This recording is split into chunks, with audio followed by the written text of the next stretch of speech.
സ്ത്രീകൾക്കുള്ള സൗജന്യ യാത്രാ പദ്ധതി പ്രിയദർശിനി സെക്രട്ടേറിയറ്റിൽ നിന്നും പെരുമാതുറയിലേക്കാണ് സർവീസ് നടത്തി ഉദ്ഘാടനം ചെയ്തത്. ഇരുകൈയും നീട്ടിയാണ് തലസ്ഥാനത്തെ സ്ത്രീ യാത്രക്കാർ പദ്ധതിയെ വരവേറ്റത്. സൗജന്യ യാത്ര നടപ്പായതിൽ അതിയായ സന്തോഷമെന്ന് യാത്രക്കാർ ഒറ്റ സ്വരത്തിൽ പറഞ്ഞു. ഹാൻസ് ജോൺ തയ്യാറാക്കിയ റിപ്പോർട്ട് കാണാം. മുഖ്യമന്ത്രിയും ഗതാഗത മന്ത്രിയും സഞ്ചരിച്ച ആദ്യത്തെ KSRTC ബസ്സിലാണ് ഇപ്പോൾ നമ്മളുള്ളത്. ഇപ്പോൾ ഈ ബസ് നിറയെ നമുക്ക് കാണാം. ബസ് നിറയെ യാത്രക്കാരായിട്ടുണ്ട്, സ്ത്രീകളുണ്ട്, പുരുഷന്മാരുണ്ട്.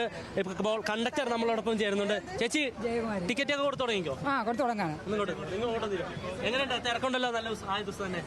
തീർച്ചയായിട്ടും അതൊരു സംഭവമല്ലേ. കാരണം ആഗ്രഹിച്ചിരിക്കുന്ന വനിതകളെല്ലാം ഒന്ന് എന്താണെന്ന് അറിയാനെങ്കിലും വേണ്ടി കയറിയോ, ഉറപ്പായിട്ടും തിരക്കാണ്. ഇതിപ്പോ എല്ലാം സ്ത്രീകൾക്കും സൗജന്യമാണ്. അപ്പോൾ വരും ദിവസങ്ങളിൽ സ്ത്രീകളുടെ തിരക്ക് കൂടുമെന്നുള്ള പ്രതീക്ഷ ഉണ്ടോ? തീർച്ചയായിട്ടും, സ്വാഭാവികമല്ലേ.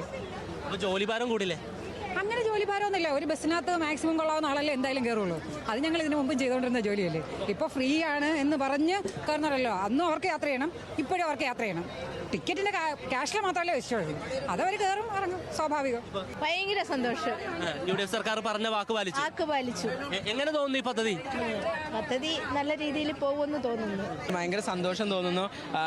കേരളത്തിലെ ന്യൂനപക്ഷമായി നിൽക്കുന്ന ട്രാൻസ്ജെൻഡർ മനുഷ്യരെയും കൂടെ, സ്ത്രീകളുടെ കൂടെ ഞങ്ങളെയും കൂടെ പരിഗണിച്ചതിൽ UDF സർക്കാരിന് പ്രത്യേകിച്ച് അത് പറയണ്ട. മുഖ്യമന്ത്രിയും ഗതാഗത വകുപ്പ് മന്ത്രി അത് കൃത്യമായ ഒരു കാര്യമാണ് ചെയ്തതെന്ന് ഭയങ്കര വിശ്വാസത്തിലാണ്. കേരളത്തിലെ എല്ലാ ട്രാൻസ് മനുഷ്യരും ഭയങ്കര സന്തോഷത്തിലാണ്. എല്ലാ ജില്ലയിലും അവർ ആഹ്ലാദ പ്രകടനത്തിലാണ്. രാവിലെ 5:30 മണിക്ക് ഇറങ്ങിയതാണ്. തമ്പാനൂരൊന്ന് പരിപാടി കഴിഞ്ഞ് എല്ലാം വാങ്ങിക്കൊണ്ട് സന്തോഷത്തിൽ ഓടി നടക്കുന്നു. അതായത് വളരെ സാധുക്കള് എന്നും കിട്ടുന്ന കൂലി പൈസയുടെ പകുതിയും ബസ് പൈസ കൊടുക്കണം. അതെല്ലാം മാറിക്കിട്ടിയില്ലേ. നമ്മുടെ ഗവൺമെൻറ് വന്നൊരു 1 മാസം പോലും തികഞ്ഞില്ല. അതിനു മുമ്പേ ഞങ്ങൾ ചെയ്ത ഏറ്റവും വലിയ ഒരു മുന്നേറ്റമാണ്. ഒരു എന്താ പറയുക, സ്ത്രീകൾക്കുള്ള ഒരു ആദരവായിട്ടാണ് മുഖ്യമന്ത്രി പ്രസ്താവിച്ചത്. ഇതിനെ ആദ്യമായിട്ട് UDF സർക്കാരിനെ, നമ്മുടെ സർക്കാരിനെ അഭിനന്ദിക്കുന്നു. സന്തോഷമാണ്. ഞങ്ങളെല്ലാവരും സ്ത്രീകളെ ഹാപ്പിയാണ്.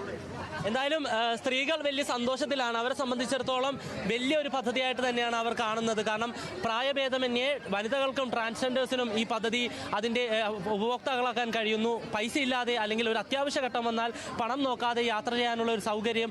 ആരോടും പണം ചോദിക്കേണ്ട, ബസ്സിൽ കയറുക, ആവശ്യമുള്ള സ്റ്റോപ്പിൽ ഇറങ്ങുക, തങ്ങളുടെ കാര്യങ്ങൾ ചെയ്യുക. എന്തായാലും UDFിൻ്റെ ആദ്യ ഈ ഇന്ദിരാ ഗ്യാരണ്ടിയിൽ 5 ഇന്ദിരാ ഗ്യാരണ്ടിയിൽപ്പെട്ട ആദ്യത്തെ പ്രിയദർശിനി പദ്ധതി നടപ്പിലാക്കുകയാണ്. അതിന് വലിയ കയ്യടി തന്നെയാണ് ലഭിക്കുകയും ചെയ്യുന്നത്. ക്യാമറമാൻ ഷിബു ചെടിച്ചേരിക്കൊപ്പം ഹാൻസ് ജോൺ, ന്യൂസ് മലയാളം.